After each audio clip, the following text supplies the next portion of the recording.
unnelooma. Saarmas. Saarmas on kiskja, kelle peamiseks elupaigaks on siseveekogude kaldaalad. Enamasti on saarmas aktiivne öösel või hämaral ajal.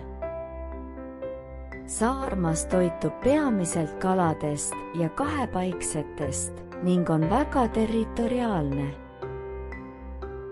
Saarmad peavad jahti nii maismaal kui ka vees.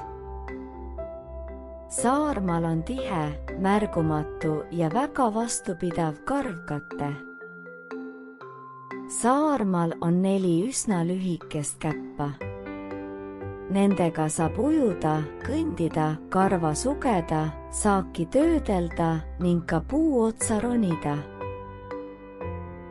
Puhkamise ajal ujuvad nad tavaliselt selili olles ning tagajäsemeid ja saba liigutades. Saarmad võivad elada kuni 20-aastaseks.